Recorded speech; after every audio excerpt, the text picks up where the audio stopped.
और जब सिलेक्शन हुई तो मैंने आपको पहले ही बताया था कि मैं ख्वाबों में भी आता था कि कब पाकिस्तान कलर पहनूंगा। तो ये जब सिलेक्शन हुई तो अभी जाने में 10-15 दिन थे, लेकिन रातों को यकीन जाने कि जो है ना वो ख्वाबों में आना कि पाकिस्तान कलर पहना हुआ है। पहलवानी की उसकी वजह ये है कि दोनों टाइम ट्रेनिंग करनी है, डंड बैठ के निकालनी है, उसके साथ जो है कंपटीशन होना है।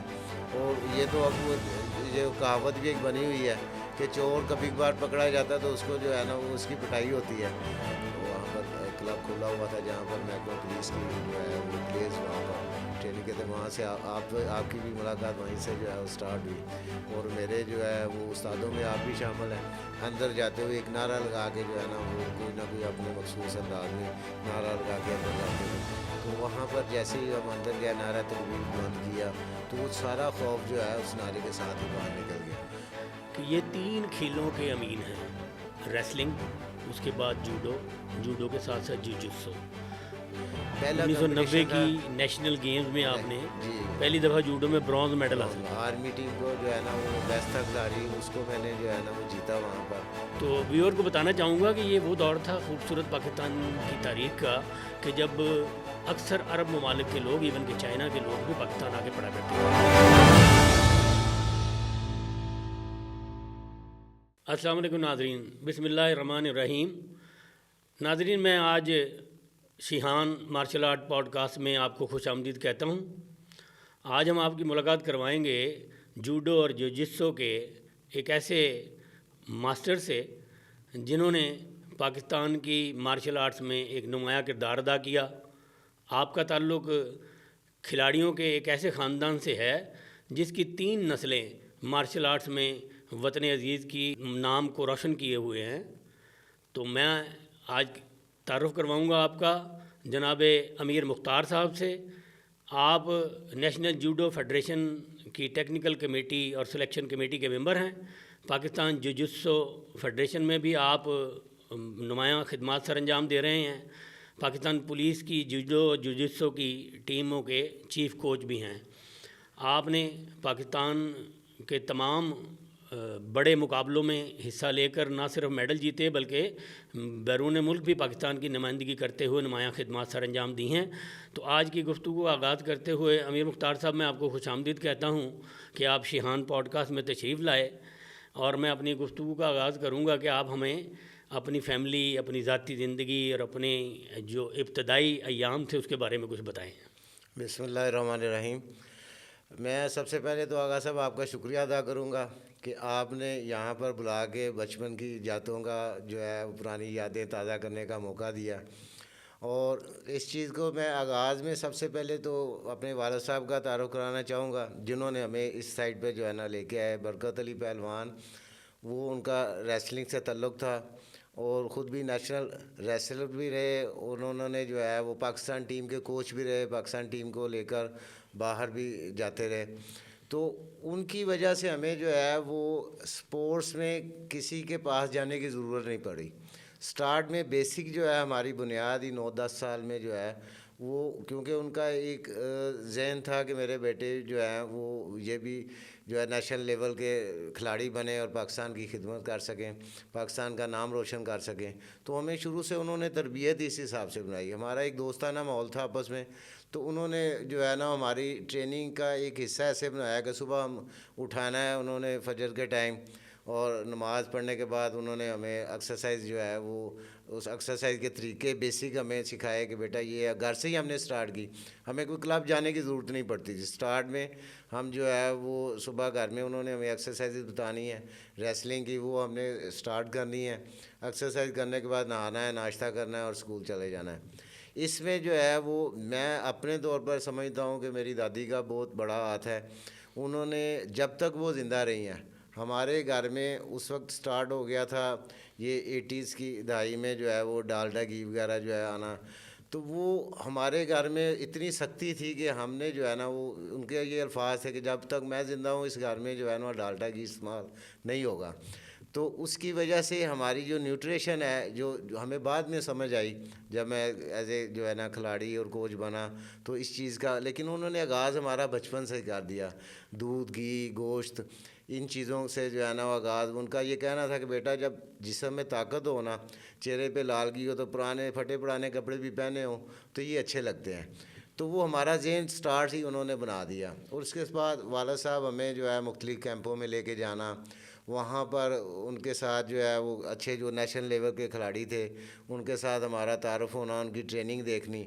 और सबसे बड़ी बात जो है वो जब वो सिलेक्ट होकर बाहर जाते थे, उन्होंने सब्ज़ कोट पहने होते थे, तो ये पाकिस्तान का झंडा उनके जो है वो सीने पर जब देखना, तो ये हमारा जो है ना मेरे अपने ख्वाबों में भी आना शुरू हो गया कि यार कब वो दिन आएगा कि जब मैं भी पाकिस्तान टीम का हिस्सा बन के बाहर जाऊंगा। तो इसमें हमारे ट्रेनिंग करने में एक मोटिवेशन जो है हमारे अंदर पैदा हुई। आहिस्ता आहिस्ता फिर जैसे जैसे जो है वो हमारा जो रेसलिंग का है ये कल्चर है हमारा कि हमारे हर हफ्ते में कंपटीशन होते हैं। फिर अखाड़े जाना शुरू हो गए।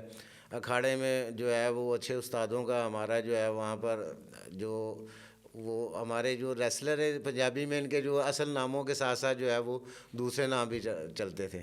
तो काचा पहलवान था हमारे नवाकोट का अखाड़े का जो है वो सीनियर पहलवान था। उनके साथ वालिद साहब की दोस्ती की वजह से वो हमारे साथ बड़ा प्यार करते थे, मोहब्बत करते थे। तो फिर हर हफ्ते हमारा कंपटीशन होता था। हमारा वो मोटिवेशन लेवल स्टार्ट से ही जो है ना वो इतना हाई होता था कि हमें पता होता था कि 4 दिन के बाद हमारा कंपटीशन है। तो उसके लिए हम फिर तैयारी करते थे। वहाँ पे जाना, वहाँ पर साथ ही हमारे गुलशन रावी था, वहाँ पर आज जी जो है वो हर जुमे के जुमे वहाँ पर कुश्तियाँ होती थी, तो वहाँ पर कुश्ती होनी। सर ये कौन से सालों की बात है? मुझे जहाँ तक याद पड़ता है उस दौर में लाहौर और गुजरांवाला और उकाड़ा इन शहरों के अखाड़े बड़े आबाद हुआ करते थे। तो क्या वो अखाड़े जो हैं वो क्या किरदार अदा करते थे एक जनरल वेल बीइंग में और नौजवानों की मोटिवेशन में और किरदार साजी में?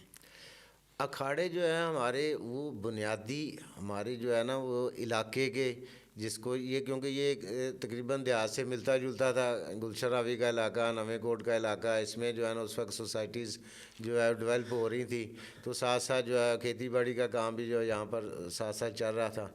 तो वहाँ पर हमारा जो बुनियादी एक नर्सरी आप इसको कह सकते हैं कि छोटे बच्चों को जो है वहाँ पर बेसिकली माँ बाप का शौक़ होता था कि हमारे बच्चे बीमारियों से बचे रहें, तंदुरुस्ती और सेहत इनके जो है ना वो साथ साथ चले, डॉक्टर से ये बचे रहें। तो वो बुनियादी जगह वहाँ पर जाके तेल की मालिश करना, उसके बाद जो है वो अखाड़ा गोदना, मिट्टी में जो है ना अपने जिस्म को मिट्टी लगाना, फिर वहाँ पर मिट्टी में खेलना। तो ये एक बुनियादी चीज़ थी जो हमें बाद में समझ आई कि ये इंसान के लिए कितनी ज़रूरी है, क्योंकि इंसान मिट्टी से बना हुआ है। तो ये मिट्टी में रहते हुए मिट्टी में खेलना और इस तरीके से जो है ना उसकी सेहत का जो है ना वो बुनियादी जुज़ इसको समझा जाता है। आप जो देख लें आज के दौर में भी देख लें कि रेसलर जब नाम आता है ना पहलवान, तो हर बंदे के ज़हन में आता है कि एक ताकतवर शख्स। तो ये पहलवानी की उसकी वजह ये है कि दोनों टाइम ट्रेनिंग करनी है, डंड बैठ के निकालनी है, उसके साथ जो है कंपटीशन होना है। और ये तो अब वो ये कहावत भी एक बनी हुई है कि चोर कभी कभार पकड़ा जाता है तो उसको जो है ना वो उसकी पिटाई होती है। तो रेसलर जो है इसका कहते हैं ये लोहे के चने हैं, तो यहाँ पर रोज़ाना जो है ना उसको मार खानी पड़ती है। तो ये होता था कि वालदैन को भी ये जब अखाड़े में जाते थे तो वो वहाँ पर जो खलीफा होता था, उस्ताद होता था, वो कहता था, जो वालिद होता था कि भाई अपने चूल्हे में जो है ना एक ईंट का जो है ना वो वट्टा जो है उसको पंजाबी में कहते थे कि वो टुकड़ा जो है ना वो उसमें रख दो, ताकि वो जब इधर से इसने जाना कहीं ना कहीं इसको चोट लगी होगी तो वहाँ पर जाके जो है ना फिर ये टकोर करेगा, उसको अगले दिन के लिए फिर तैयार होगा। तो ये हमारे जहनों में बिठा दिया गया कि ये ऐसी गेम है कि इसमें आपको तकलीफ़ें भी होंगी, चोट भी लगेगी, लेकिन आपने स्ट्रॉन्ग बनना है। तो बेसिकली हमारी बुनियाद जो है वो रेसलिंग की वजह से बहुत स्ट्रॉन्ग हुई है। और ये जो उस वक्त के जो टीचर जो खलीफे हुआ करते थे या आपके जो वालिद साहब या चचा या भाई उस वक्त बड़े ट्रेनिंग किया करते थे, ये किरदार साजी में क्या करते थे? और क्या ये जो चोट खाने, हारने, रोज़ाना चित होने और कभी जीतने, इस सारी तगोदौ में करैक्टर में क्या चीज़ आती थी? किरदार कैसे बनता था? जब हम स्टार्ट करते थे ना रेसलिंग में, ये करैक्टर की बुनियाद वहीं से बनती थी। स्टार्ट करते थे तो हमें वहाँ पर यही चीज़ सिखाई जाती थी कि जब आपने आना है, आके सबसे पहले बड़ों से सलाम करना है, उसके बाद जो है ना वो अपना अखाड़ा जहाँ पर अपने प्रैक्टिस करनी है उसकी सफाई सुथराई करनी है, कि सफाई में ईमान है। सफाई हमारा जो है ना हमारे दीन का भी हिस्सा, कहते हैं निसफ़ ईमान जो है वो सफाई है। तो उसमें हमें दिखाना है, जब हमने स्टार्ट भी करनी है तो इजाज़त लेनी है पहले जो है ना अपने खलीफे से कि इजाज़त है, उसके बाद हमने उसको स्टार्ट करना है। जब एक्सरसाइज ख़त्म भी करनी है तो इजाज़त लेनी है कि जी हमने जितनी आपने कहा था हमने एक्सरसाइज कर ली, अब इजाज़त है, हम रेस्ट कर सकते हैं। तो अगर उन्होंने कहा कि नहीं और एक्सरसाइज करनी है, तो चाहे हमारा दिल नहीं भी कर रहा, तो वो रिस्पेक्ट जो है हमारे जहन में बिठा दी गई थी कि उस्ताद जो कह रहा है उसकी बात माननी है, चाहे आपका दिल मान रहा है एक्सरसाइज करने को कर रहा है या नहीं कर रहा, जो उस्ताद कह रहे हैं उसको हमने करना है। तो ये स्टार्ट से ही हमारे जहन में बिठा दिया गया कि अपने उस्ताद की इज़्ज़त करोगे, उसका हुक्म मानोगे, तो फिर कामयाबी आगे आपके कदम चूमेगी। इसका मतलब है कि 2-3 कदरें इंसान में डेवलप होती थी। एक तो सीनियर की रिस्पेक्ट, जी उस बिल्कुल। जगह की रिस्पेक्ट जहाँ से आप सीख रहे हैं, जी बिल्कुल और फिर ऐसे ही। चोट को बर्दाश्त करना, सीनियर्स की और रिस्पेक्ट। सीनियर की रिस्पेक्ट करना, और तबीयत को ना चाहते हुए भी मुश्किलों को बर्दाश्त करना, ये एक करेक्टर बिल्ड होता था खिलाड़ी बिल्कुल का। ऐसे ही है। और इसमें जो है ना वो हमारी मोटिवेशन होती थी उसमें रोज़ाना। और आपको मैंने बताया कि हफ्ते के हफ्ते जो है वहाँ पर जो है कंपटीशन होता था। तो जब हम ऊपर कोचिंग लेवल पर आए हैं तो हमें समझ आई है कि जितने ज़्यादा कंपटीशन होते हैं उतनी ही किरदार साजी होती है, उतना ही आपका तजर्बा बढ़ता है, उतनी ही आप में जो है वो खुद एतमादी ज़्यादा आती है। तो ये बेसिक हमारा जो है ना बुनियाद, ये हर हफ्ते जो कंपटीशन होना कुछ ये फसली बटेरे भाग भी जाते होंगे इस सख्त ट्रेनिंग से और मेहनत से, अजी ऐसे ही होता है। क्योंकि हर जनरेशन में आसान तन आसान लोग होते हैं, मेरे जैसे सुस्त लोग भी होते हैं। तो क्या वो जो भाग जाते थे उनको कभी आप लोग लेके भी आते थे वापस अखाड़े में? जी, जो तो मुस्तकिल हमारे वहाँ पर मेंबर होते थे ना, फिर तो ऐसे होता था जैसे स्कूलों में भी मामला पहले जो है वो चलता था, इसी देसी माहौल में होता था कि जो बच्चा नहीं आ रहा उसको उस्ताद ने भेजना है 3-4 को, जाओ भी लेके आओ। उसका नहीं भी आ रहा उसको वहाँ से घर से उठा के लाना है कि चलो भी वहाँ पर उसकी शतरोल भी होनी है, उसको कहना है भी आंदा छुट्टी नहीं करनी है आपने। तो ये तो जो है ना हमारी एक स्पोर्ट्स का एक हिस्सा खूबसूरत था। ज़िंदगी का ये पहलू भी था। ऐसे ही है बिल्कुल। लेकिन ये जब रेसलिंग आप करते थे तो आपने किस लेवल तक उसमें कंपटीशन में हिस्सा लिया, और क्या आपकी रेसलिंग में अचीवमेंट क्या थी? रेसलिंग में जी एक तो मैंने आपको बताया कि हमारा वो लोकल कंपटीशन होते थे, उसमें जो है ना वो बहुत ज़्यादा, क्योंकि हफ्ते में 4 कंपटीशन होते थे तो बहुत ज़्यादा हमारे जो है ना वो कंपटीशन थे, हारना भी जीतना भी उसमें एक सिलसिला चलता रहता था। उसके बाद फिर जूनियर्स नेशनल चैम्पियनशिप में पहली दफ़ा जो है ना मैंने जो है कौन जंग से में साल लड़ी। में मैंने जो है जूनियर्स नेशनल 1984 में जो है रेसलिंग में? 1984 में वो रेसलिंग मैट की। पर थी या अखाड़े की थी? वो मैट वाली थी। तो जब आप अखाड़े से मैट पर गए तो क्या दिक्कत पेश आई उसमें? उसमें दिक्कत हमारे लिए सबसे था कि वो उसकी जो है हमारा रेसलिंग देसी कुश्ती जो है और ग्रीको रोमन जो है जी। उसमें बहुत ज़्यादा फ़र्क था। वो पॉइंट वाली कुश्ती थी, वहाँ पर पॉइंट लेने पड़ते थे और एक टाइम मखसूस होता था।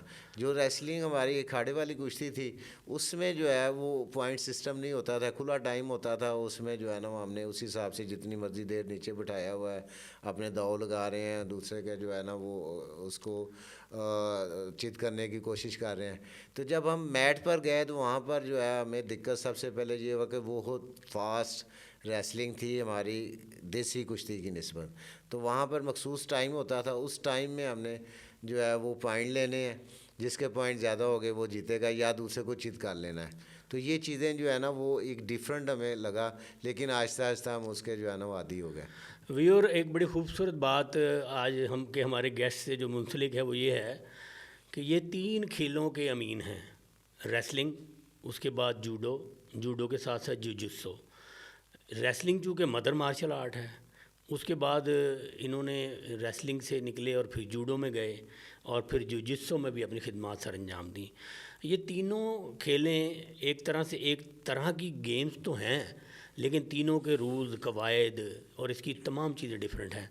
तो आज के हमारे जो गेस्ट हैं अमीर मुख्तार साहब, ये इस तरह से भी मुमताज़ हैसियत रखते हैं कि इनकी वर्सटैलिटी है कि इन्होंने 3 मार्शल आर्ट में सर्व किया है। तो अमीर मुख्तार साहब ज़रा हमें बताएं कि जब आप मैटर की रेसलिंग पर आए और उसके बाद आपका रेसलिंग से जूडो का सफ़र कौन से साल में हुआ और किस चीज़ ने आपको मोटिवेट किया और कौन आपको इस अखाड़े से निकाल कर जूडो के एक टेक्निकल मैदान में लेके आया? जी, सबसे पहले तो मैं आपको बताता हूँ कि जब हम रेसलिंग में पढ़ाई भी साथ साथ चल रही थी, मैट्रिक जब हमने किया तो पढ़ाई में भी एक जो है वो इंसान का होता है कि मैं अच्छे से अच्छे कॉलेज में पढूं। तो हमारी ये गेम ने हमें जो है शुरू से मदद की है हमारी। उस वक़्त जो है वो, अब तो बहुत सारे कॉलेजेस और यूनिवर्सिटीज़ बन चुके हैं, तो अभी भी जो है गवर्नमेंट कॉलेज लाहौर का एक नाम है। तो एक जो है वो ख्वाहिश थी दिल में कि ये एक बड़ी दरसगाह है, तो इसमें जो है ना तालीम हासिल करें। तो वहाँ पर जो है ना वो हमारी ख्वाहिश थी, वहाँ पर हम गए, वहाँ पर स्पोर्ट्स बेस पर भी उनके जो है ना वो दाखिले होते थे। तो वहाँ पर लेकिन बहुत मुश्किल था। वहाँ पर मेरा बड़ा भाई भी जो है वो भी रेसलिंग करता था। हम दोनों गए वहाँ पर, 30 रेसलर जो हैं वो आए हुए थे। जब हमने जो है ना वो दाखिले के लिए किया है, 30 के साथ हमें कंपटीशन करना पड़ा। जो है वो कंपटीशन करते जा रहे थे, जीते जा रहे थे। वो अल्हम्दुलिल्लाह, क्योंकि बचपन से ही वाला साहब ने ट्रेनिंग ऐसी करवाई थी, स्ट्रेंथ भी थी, पावर भी थी और टेक्निक भी जो है ना वो साथ साथ, वो हम नेशनल लेवल पर भी उस वक्त जो है वो लड़ चुके थे। तो इसलिए तजर्बा जो है वो दूसरे खिलाड़ियों की निस्बत बहुत ज़्यादा था। तो हमने सब कुछ जीत कर लिया। चित करने के बाद जो है वो वहाँ पर ऐसा हुआ कि शरीफ साहब थे हमारे वहाँ पर जो है डायरेक्टर स्पोर्ट्स। तो उन्होंने जो है ना वो एक चीज़ वाला साहब को बताई कि जी हमारे पास यहाँ पर सीट्स कम है, तो हम एक को जो है वो दाखिला देंगे, दूसरे को नहीं। तो ये हमें मंजूर नहीं था कि हमने कहा कि नहीं, हमने दोनों ने दाखिला लेना है। जब उन्होंने एक को कहा तो साथ ही सिविल लाइन था। वहाँ पर जब हमने जो है वो अपने सर्टिफिकेट दिए तो उन्होंने हमारे ट्रायल्स भी नहीं लिए। तो उन्होंने जो है ना वो हमें दाखिला दे दिया। जब पहला हमारा जो है इंटर कॉलेजिएट हुआ तो हमने जो है वो सिविल लाइन हमारी जीत गया। हमने वो जो है गवर्नमेंट कॉलेज के प्लेस भी, दूसरे कॉलेजेस के भी जब हमने जीते, तो फिर वही डायरेक्टर स्पोर्ट्स शरीफ साहब जो हैं, क्योंकि अबू के दोस्त भी थे, तो उन्होंने रिक्वेस्ट की कि नहीं आप ये बच्चे जो है ना हमें दें हमारे साथ। लेकिन हमारा, आपको मैंने पहले भी बताया कि दिल था कि हम गवर्नमेंट कॉलेज में जो है ना वो उसके स्टूडेंट बने, उसमें पढ़ें। तो जब उन्होंने ऐसा दोबारा रिक्वेस्ट की कि हम दोनों बच्चों को दाखिला देते हैं तो आप जो है ना इनको दें, तो हमारा तो दिल पहले ही कर रहा था।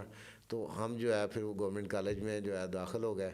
उसकी तरफ से फिर हम मुकाबलों में हिस्सा लिया। कॉलेज का जो है वो सबसे बड़ा टाइटल था कॉलेज कलर। वो हमें जो है वो फिर वहाँ जब हम गवर्नमेंट कॉलेज की तरफ से जो है ना मुकाबलों में हिस्सा लिया, इंटर कॉलेजिएट पाकिस्तान जो है ना इंटर कॉलेजिएट जो है ना पाकिस्तान लेवल पर जब इस्लामाबाद में कंपटीशन हुआ, वहाँ से हम जीत के आए। तो हमें फिर जो है वो प्रिंसिपल साहब ने वो कॉलेज कलर का सर्टिफिकेट दिया और बहुत ज़्यादा अप्रिशिएट किया। तो ये हमारा हौसला जो है ना इस तरह की कामयाबियों से बढ़ता गया।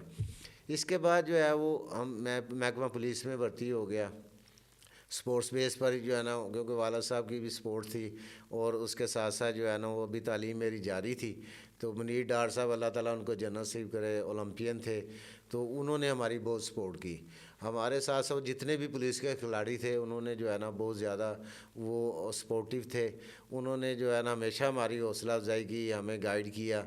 तो उन्होंने जब किया, मेरा इरादा था कि मैं जो है ना पुलिस में, क्योंकि गवर्नमेंट कॉलेज में पढ़ रहा था कि एक ऑफिसर भर्ती हूँ, तो उन्होंने मुझे गाइड किया और मोटिवेट किया, बेटा आप जो है वो इसमें आए पुलिस में, आपको जो है जैसे जैसे आप जीतते जाएंगे आपको तरक्की मिलती जाएगी, तो आप इस चीज़ को छोड़ दें कि आप इंशाल्लाह ताला ऑफिसर बनेंगे। और अल्लाह ताला ने उनकी ज़ुबान जो है उसके मुताबिक पुलिस में ऑफिसर भी बनाया। ये कौन से साल की बात है जब मुनीर डार साहब जो थे उन्होंने आपको पुलिस में इंडक्ट किया?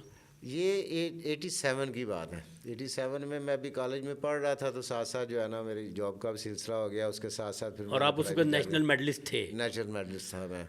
तो वो जो है ना वो बहुत ज़्यादा सपोर्टिव हुआ, क्योंकि एक जो है ना वो माली सपोर्ट भी साथ मिल गई।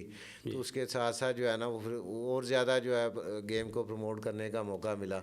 अभी मैं रेसलिंग में था, तो ये जो है ना 90 तक मैंने रेसलिंग की। उसमें नेशनल मुकाबले आपको बताया कि इंटर कॉलेजिएट ये सारा जो है ना हम जीतते गए।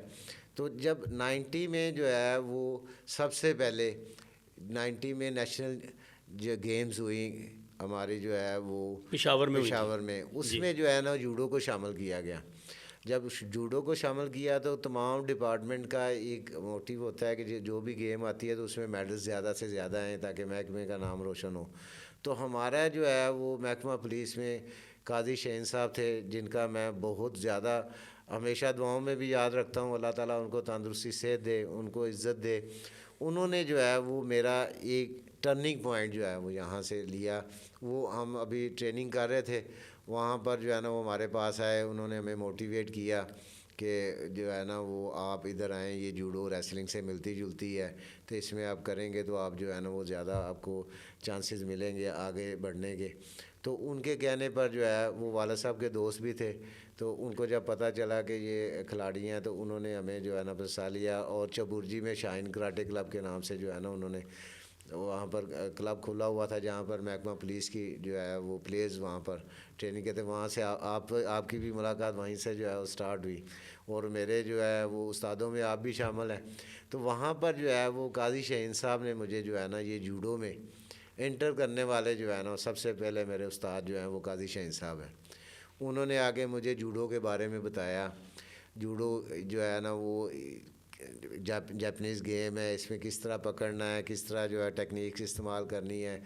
शुरू में तो परेशानी हुई, क्योंकि जो जापानीज़ अल्फाज थे सिलसिला वो टेक्निक्स का सिलसिला, उनका नाम याद करने की मैं कोशिश करता था। तो उन्होंने मेरी ये झिझक ख़त्म की। सबसे पहले उन्होंने कहा कि नामों को छोड़ो, ये जैसे जैसे आप ट्रेनिंग करते रहोगे ये आस्ते आस्ते आपको आते जाएंगे। आप अपनी जो है ना जो टेक्निक्स आपको बताई जाती है उस पर ध्यान दो। मेरे लिए ये आसानी हुई कि जब मैं रेसलिंग से जूडो में आया तो उसमें आसानी ये हुई कि मैं रेसलिंग में भी ज़्यादा, क्योंकि पहले आपको बताया कि खाड़े वाली कुश्ती जो है ना वो करता था देसी कुश्ती, तो देसी कुश्ती में भी ज़्यादा जो है अपर टेक्निक्स इस्तेमाल होती हैं, जिसको पंजाबी में डाक धोबी जो है ना वो सिलसिला होता है। इसमें अब जब हम जूडो में आए तो बाद में देखा कि ये टेक्निक तो वही है, लेकिन ये जदीद तरीके से जो है ना दूसरे मुखालिफ को अनबैलेंस करके तो ये टेक्निक लगाई जाती है। तो इसलिए मेरे लिए वो आसानी हो गई।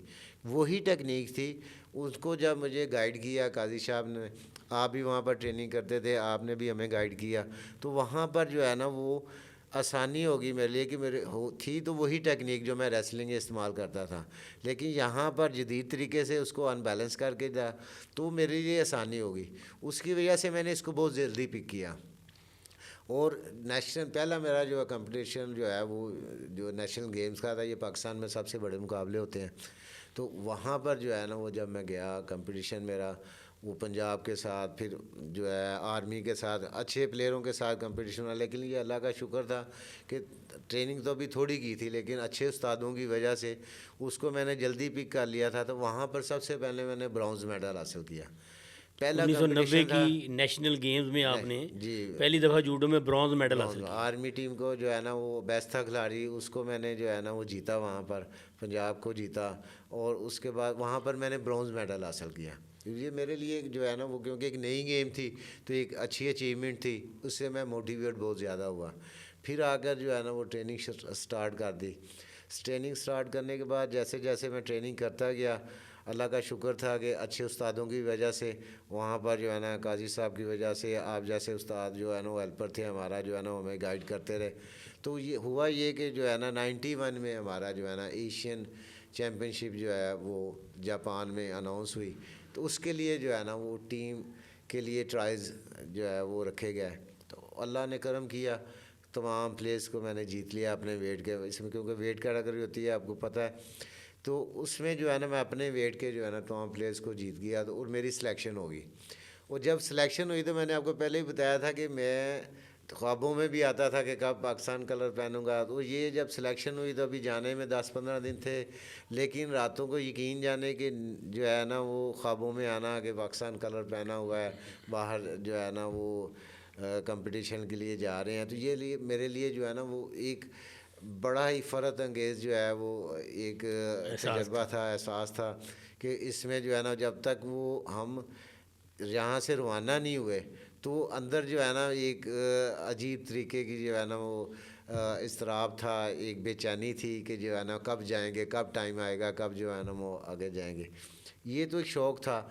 यहाँ से जब हम रवाना हो गए हैं, जब कंपटीशन के लिए वहाँ पर गए हैं, वहाँ पर एक अजीब सा खौफ जो है दिल के अंदर बैठ गया।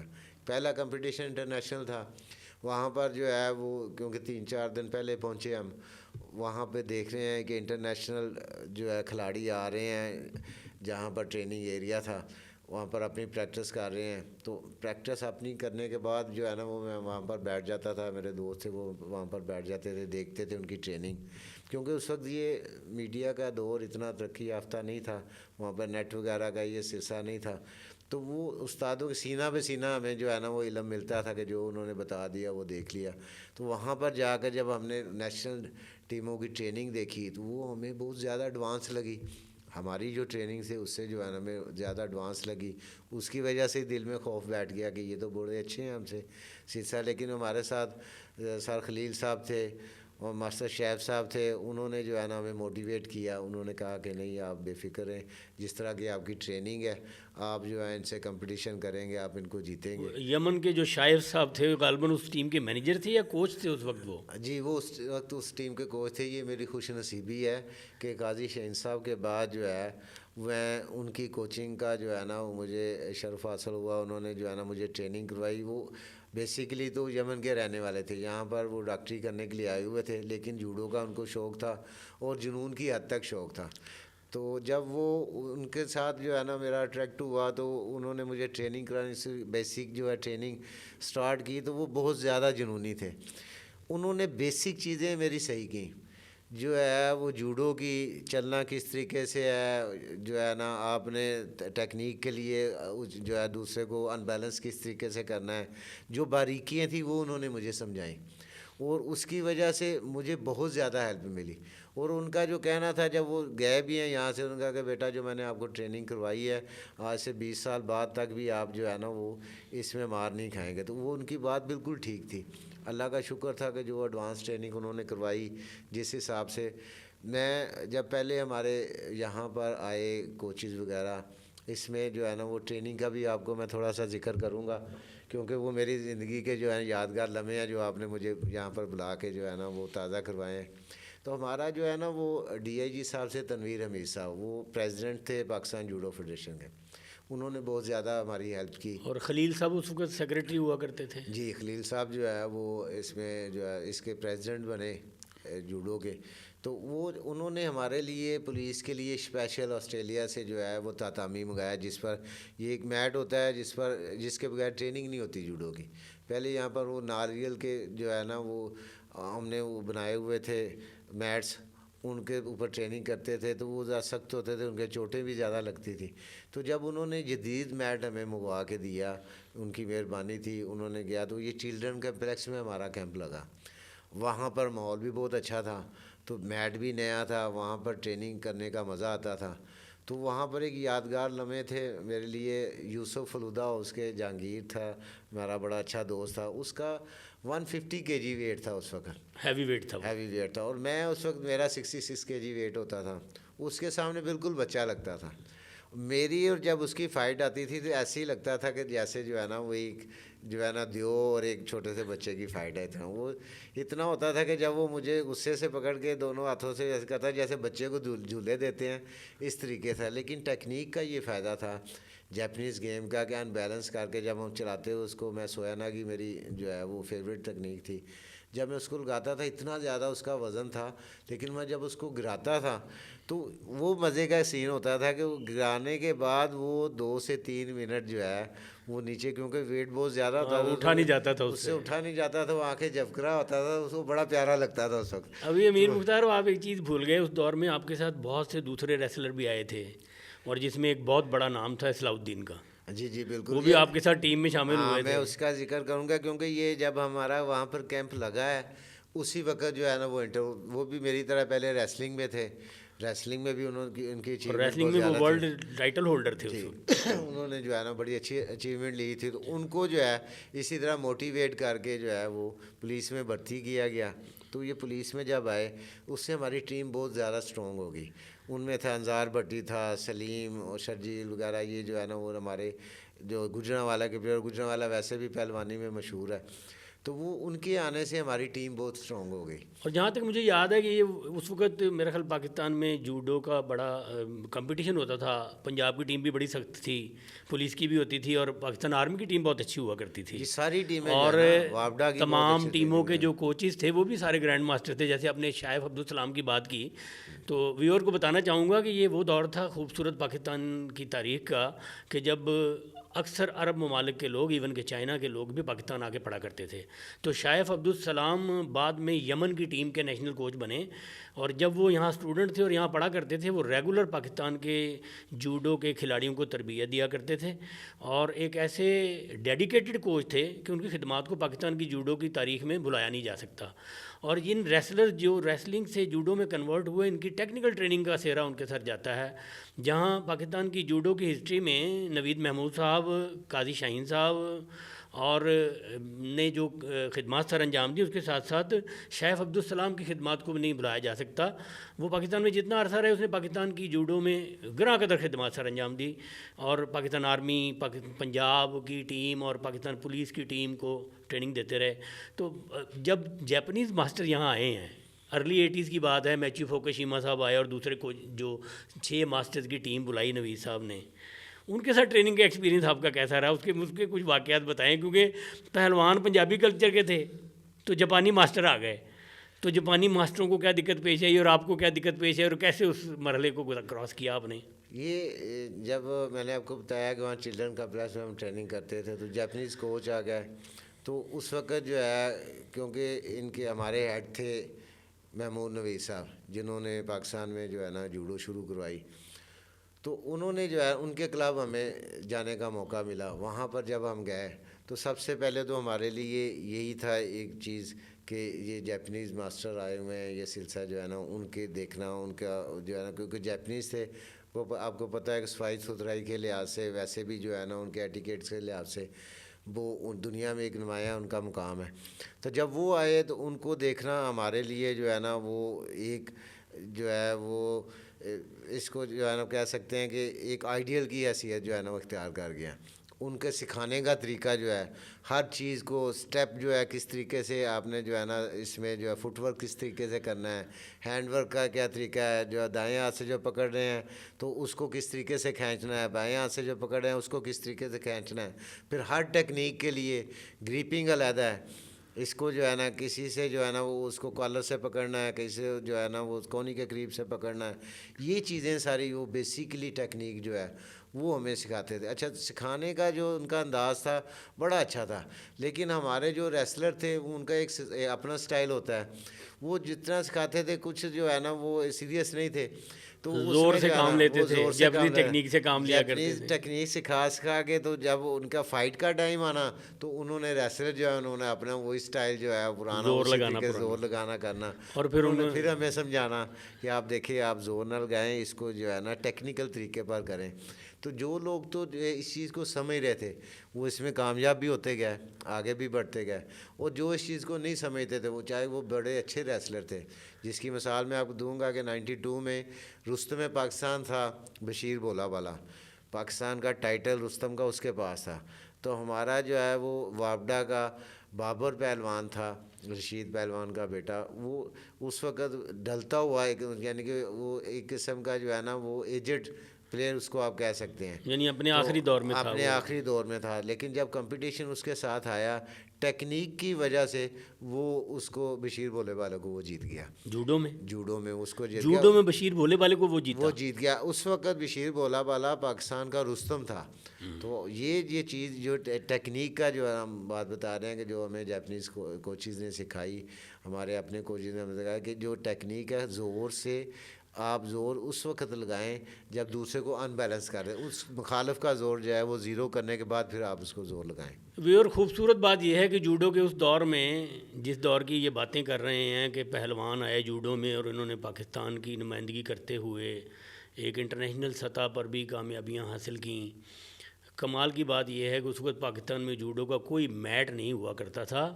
ये जो जापानीज़ टीचर आए हैं वो एक नारियल के मैट पर ट्रेनिंग कराया करते थे, और मुझे खुदाती तौर पर भी अमीर साहब ये पता है कि मैची फोकुशिमा साहब जब शाइन कराटे सेंटर में आते थे, फ़र्श पर जूडो की जाती थी, और ये अनबिलीवेबल बात है। और शायद उसी वजह से उन्होंने फ़र्श पर जो जूडो सिखाई उसने मैट पर एक कमाल कर दिखाया। तो आप ने भी जब शुरू की जूडो, तो आप जब इंटरनेशनल लेवल पर गए, जापान गए, तो इन मास्टर्स की ट्रेनिंग ने आपको वहाँ पर क्या फ़ायदा पहुँचाया और आपने क्या किया? और जो आपका इंडिया का दौरा था उसके बारे में बताएं। इंडिया से हमारे मैचेस हमेशा जज्बाती नौइयत के होते हैं, तो उस वहाँ क्या कैफियत थी इंडिया में, वो कौन सा टूर्नामेंट था और ज़रा हमें उसके बारे में कुछ बताएं। इसमें जो है ना, पहले तो मैं आपको पहले टूर के बारे में बताता हूँ कि जब मैं इधर से गया तो वो जो एक ख्वाब था, मैंने कहा बताया कि वो हमारा जो है पूरा हुआ। वहाँ पर पहुँच गया, वहाँ पर ट्रेनिंग देखी। जब पहला कंपटीशन था तो मैट पे जाने से पहले जो है ना दिल खौफ से भरा हुआ था कि क्या होगा, कैसे होगा, सिलसिला सारा जो है ना। लेकिन जैसे ही मैट पे गया, वहाँ पर हमने दूसरे प्लेयर्स को देखा कि वो अंदर जाते हुए एक नारा लगा के जो है ना, वो कोई ना कोई अपने मखसूस अंदाज में नारा लगा के अंदर जाते थे। तो वहाँ पर जैसे ही हम अंदर गए, नारा तकबीर बुलंद किया, तो वो सारा खौफ जो है उस नारे के साथ ही बाहर निकल गया। तो पता ही नहीं चला फिर जिस स्पीड से वो कंपटीशन किया। वहाँ पर जो है वो जितने हमारे साथ गए हुए थे ऑफिशियल्स, ये उन्होंने भी जो है ना बड़ी तारीफ़ की, बड़ा हौसला हमारा जो है ना किया। सबसे अच्छी बात वहाँ पर जो है वो हमें सीखने का मौका मिला। जापान की बात कर रहे हैं जापान की बात, वहाँ पर सीखने का मौका मिला। क्योंकि आपको बताया कि वहाँ पर उस वक्त नेट का दौर नहीं था, उस वक्त सीना बसीना चलते थे। हमारा जो वहाँ पर कंपटीशन और उनकी ट्रेनिंग देखकर जो हमारा स्टेटस था ट्रेनिंग का, वो बहुत बुलंद हो गया। और उसमें ज़्यादा हौसला हमारा ये बढ़ा कि हम जो है वहाँ से वापस ओसाका से टोक्यो जब आए, तो जहाँ से जूडो शुरू हुई है, कोदोकान, वहाँ पर हमें ट्रेनिंग करने का मौका मिला। जैसे आपको गवर्नमेंट कॉलेज लाहौर में एक फैंटेसी सी पढ़ने के लिए, इसी तरह दुनिया के तमाम जूडोका की फैंटेसी जो है वो कोदोकान टोक्यो है, जहाँ से जूडो चली और जहाँ डेवलप हो रही है वो, बल्कि वो जूडो की यूनिवर्सिटी कहलाती है। तो वहाँ ट्रेनिंग का मौका मिला आपको? जी, कौन से मास्टर्स के साथ? वहाँ पर हमें फ़ायदा ये हुआ कि मास्टर फुकुशिमा पहले पाकिस्तान में हमें ट्रेनिंग करवा चुके थे। वो जब वहाँ से जो है ना, वहाँ पर वो हमें 3-4 घंटे की ड्राइव करके स्पेशल हमारे लिए पाकिस्तान टीम के लिए वहाँ पे आते थे। वहाँ पर हमें ट्रेनिंग करने का मौका मिला। वहाँ पर एक तो इंडिविजुअल ट्रेनिंग के लिए अलग-अलग वहाँ पर हॉल बने हुए हैं, और उसके बाद शाम को जो है 4 बजे से 8 बजे तक वहाँ पर रंदोरी हॉल है। वहाँ पर सारे इकट्ठे होते हैं जूडोकाज, और फिर फाइटें वहाँ पर स्टार्ट होनी शुरू हो जाती हैं। वो हमारे लिए एक नया तजुर्बा था। बहुत इन्जॉय किया हमने, बहुत कुछ सीखा वहाँ पर। और वहाँ पर हमारे साथ जो पाकिस्तानी जो है जूडोकाज थे, वहाँ पर बड़ा इन्जॉय भी किया। फारग टाइम पर हमने बाहर निकल जाना जो है वो, वहाँ पर एक जदीद दौर सिलसिला, शॉपिंग मॉल, ये वो सारा वहाँ पर हंसी मजाक, लोगों से मजाक जानबूझ के। हमारा अल्लाह जन्नत नसीब करे, हमारा दोस्त था इंजार भट्टी, उसने जो है ना वो बातें करने के बहाने लोगों से एड्रेस पूछने के बहाने उनको लोगों को तंग करना, सिलसिला करना और इन्जॉय करना हमने। लेकिन जहाँ पर मेन चीज़ आपको ट्रेनिंग का वो हम यार मैं आपको बताना चाहता हूँ कि जब मेरी, जैसा कि मैंने आपको पहले बताया कि सोया नागी बहुत जो है फेवरेट थी मेरी। वहाँ पर जब मुझे ट्रेनिंग का मौका मिला, इंडिविजुअल ट्रेनिंग में मेरे साथ 4 जो है मेरे उस्ताद वहाँ पर फुकुशिमा साहब अपने साथ दूसरे टीचर्स को लेके आते थे। एक को मैं ट्रेनिंग के लिए जो है ना वो एक के साथ ट्रेनिंग कर रहा होता था, एक मेरे दाएं खड़ा हुआ होता था, एक बाएं खड़ा होता था, एक बिल्कुल सामने खड़ा होता था। छोटी छोटी मूवमेंट, यहाँ तक कि आपको मुझे अभी तक याद है कि जब वहाँ मैं एंटर हुआ तो मेरी ये चीन जो है वो ये थोड़ी सी ऊपर थी। वहीं पर उन्होंने मुझे, हमारा सोनो मामा एक लफ्ज़ है जैपनीज़ का, वो कहते हैं कि यहाँ पर फ्रीज़ हो जाओ। वहाँ पर उन्होंने मुझे फ्रीज़ किया, और जो सामने टीचर था वो मेरे करीब आया, उसने मेरी चिन को पकड़ के दोनों हाथों से यहाँ से मुझे जो है ना वो कहा कि इसको जब आप एंटर होके आएंगे तो इसको बिल्कुल जो है अपनी चस्ट के साथ लगाना है। यानी कि इतनी बारीकियाँ, वो जो है छोटी छोटी बारीकियों को मॉनिटर करते थे। फिर हर टेक्निक को जो है ना वो कहते थे कम अज़ कम जो है 1000 दफ़ा रोज़ाना जो आपकी फेवरेट है उसको जो है ना रोज़ाना ट्रेनिंग करो। इतनी ये चीज़ें जो है वहाँ पर जाके हमें सीखने को मिली, जिसकी वजह से फिर हम जब वापस आए हैं, वापस आके तो फिर वो दूसरों से हमारा जो है ना वो लेवल अप हो गया। तो वो फिर आपने पाकिस्तान में उसके बाद कितने मेडल जीते या उससे शुरू हो गई? फिर अल्लाह का करम है, अल्लाह ताला ने जो है ना पाकिस्तान में भी जो है फतवा दी। उसके साथ ही फ़ौरन हमारा टूर था जो है वो इंडिया का, वहाँ पर इंडिया साउथ एशियन चैम्पियनशिप थी, उसके बारे में वहाँ पर जो है ना वो हम गए। वहाँ पर एक बड़ा मज़ेदार जो है ना वाक़या था कि हमारा जो है वो, क्योंकि डीआईजी साहब थे स्पेशल ब्रांच के, वो हमारे प्रेसिडेंट थे। तो वहाँ पर ऐसा हुआ कि अचानक हमें जो है ना ये टास्क मिला, हमें कहा कि आपने जो है ना वो इंडिया जाना है। तो वहाँ पर आधे प्लेस का तो हमारा जो है ना वो वीज़े लग चुके थे, आधे को उन्होंने वैसे ही जो है ना वो बता दिया, वहाँ पर एम्बेसी से बात होगी कि आप इनको जो है ना वो भेज दें, हम यहाँ पर इनके जो है ना वीज़ा प्रोसेस कर लेंगे। तो वहाँ पर अभी जो है वो चंद महीने पहले ही जो है ना हमारा वो सलाउद्दीन साहब, बिल्ला हम उसको कहते थे, गुजरांवाला का, वो उसकी ये खासियत थी कि वो 2-2 गोल्ड लेता था हमारे, वो अपने वेट में भी और ओपन वेट में भी, जिसको चैलेंज वेट कहते हैं, ओपन वेट में भी जो जूडो है ना, में। जूडो में जो और है वो ना उस वक्त मेरा ख्याल जापान की वर्ल्ड मैट रेसलिंग में भी गोल्ड मेडलिस्ट थे। ऐसे ही है जो है ना वो उसमें जो है रेसलिंग से इधर आए थे, उसको मोटिवेट किया गया था, तो वो इसमें जो है ना इस तरफ आ गए। वो हमारे जो है ना वो वहाँ पे था। तो जब मैं कोदोकान में ट्रेनिंग कर रहा था पहले, तो वहाँ पे जो है वो राजेंद्र कुमार था इंडिया का ओपन वेट का, वो मेरे साथ मेरा दोस्त बन गया वहाँ पर जो ट्रेनिंग कर रहा था। वो बड़ा मज़ेदार वाक़या मैं आपको सुनाना चाहूँगा, आप इंजॉय करेंगे उस। वो जब इसको जो है ना देखा उन्होंने, इनको जो है वो कुछ घंटे जो है तकरीबन 12 से 13 घंटे एयरपोर्ट पे रहना पड़ा वीज़ा प्रोसेस के लिए, वो ऑन अराइवल वीज़े के चक्कर में। जी सर। तो वो जो है ना उसके उन्होंने जब वो हमें टीम लेने के लिए आई, तो उन्होंने इसको देखा तो ये अंग्रेज़ लगता था, वो ऑस्ट्रेलियन लगते थे पूरा इसका माशाल्लाह, बहुत जवान, 6 जवान फुट भी, हाइट और इसकी हाइट भी, और बॉडी बिल्डरों की तरह जो है ना इसका जिस्म था। जी। तो वो उसने मुझसे, क्योंकि मेरे साथ दोस्ती थी, वो आया कहता यार ये इसको मैंने पहली दफ़ा देख रहा हूँ, तो ये जो है ना ये कहाँ से तुम लेकर आए हो। तो हमें जो है शरारत सूझी, हमने जो है ना कहा ये, मैंने कहा ये बाहर ही रहा है, जूडो की ट्रेनिंग बाहर ही करता रहा ये सारा, तो इसकी वजह से जो है ना ये इसलिए आपने इसको नहीं देखा। हालांकि वो उसको जो है ना कुछ अरसा हुआ था जूडो करते हुए, तो ये जापान में भी ट्रेनिंग करता रहा था राजेंद्र कुमार। मेरी इस बात से जो है ना वो उसने जो है ना उससे जो है ना थोड़ा सा खौफतारी हो गया कि ये तो बाहर से आ गया है, उसका वजूद भी उसी तरीके से जो है माशाल्लाह बहुत जवान बहुत जवान था। तो हुआ ये कुदरत खुदा की, अल्लाह ताला ने जब इज़्ज़त देनी हो कि पहला कंपटीशन ही जो है ना वो राजेंद्र कुमार का और उसका सलाउद्दीन का निकला। सलाउद्दीन को मैंने समझाया, मैंने कहा कि इसको मैंने ये कहा हुआ है। अच्छा। तो वो भी बड़ा खुश हुआ।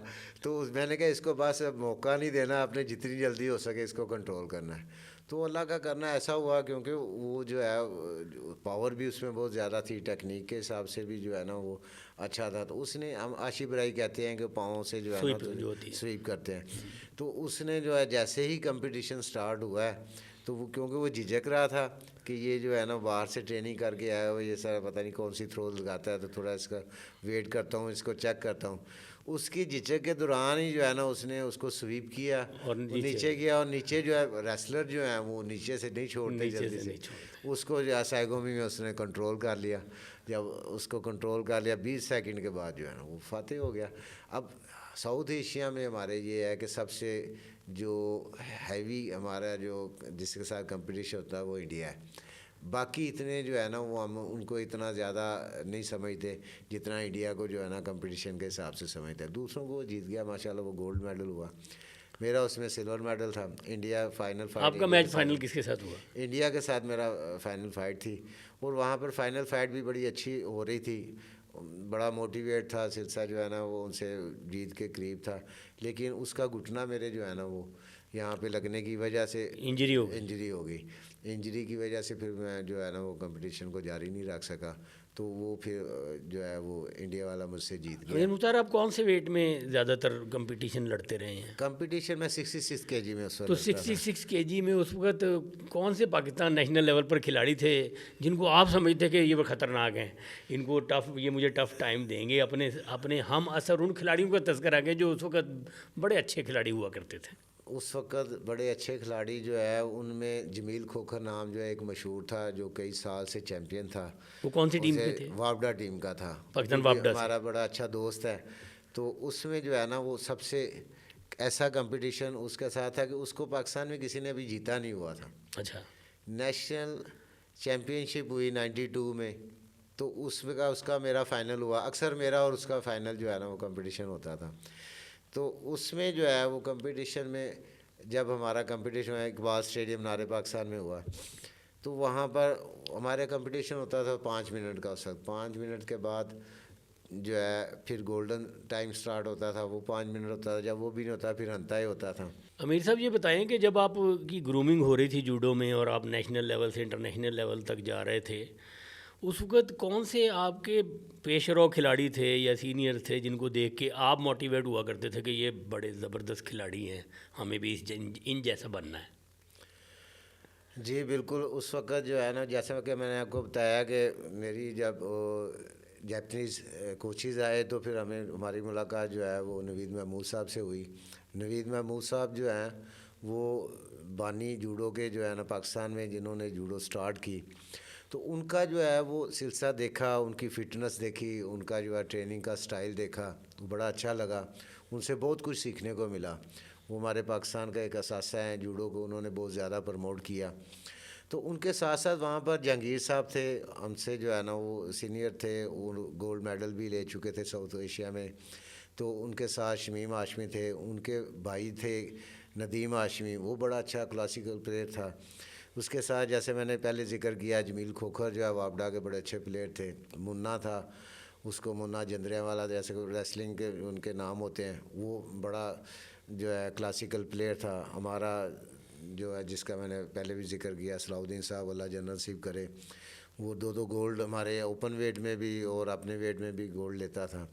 अंजार भट्टी था हमारा गुजरांवाला का, बड़ा क्लासिकल प्लेयर था। रफ़ीक भट्टी था हमारा पुलिस का जो है, वो बड़ा क्लासिकल प्लेयर था। कराची से उसका ताल्लुक़ है, हैदराबाद से बेसिकली कराची में उसकी रहायश है। वो हमारा पुलिस का बड़ा अच्छा प्लेयर था, मेडल उसके गोल्ड सिल्वर जो है नेशनल में होते थे। बड़ी क्लासिकल जूडो लड़ता था वो। इसी तरीके से जो है ना वो आर्मी के प्लेयर्स बड़े अच्छे थे। मजीद था उनमें जो है, हमारे साथ अफजल था, ये बड़े अच्छे प्लेयर थे। यूनुस साहब थे, वो जो है जब हम इसमें शामिल हुए हैं तो वो उनकी जो है वो कंपटीशन का, यानी कि वो डाल रहे थे, रेफरिंग जजिंग की तरफ आ रहे थे, कंपटीशन से जो है ना वो हट रहे थे, लेकिन उनसे हमें सीखने को बहुत कुछ मिला। अभी भी जो है ना वो जब हम आगे चलेंगे उसका ज़िक्र जो है मैं आपको बताऊंगा किस तरीके से उनके मामला जो है ना चले।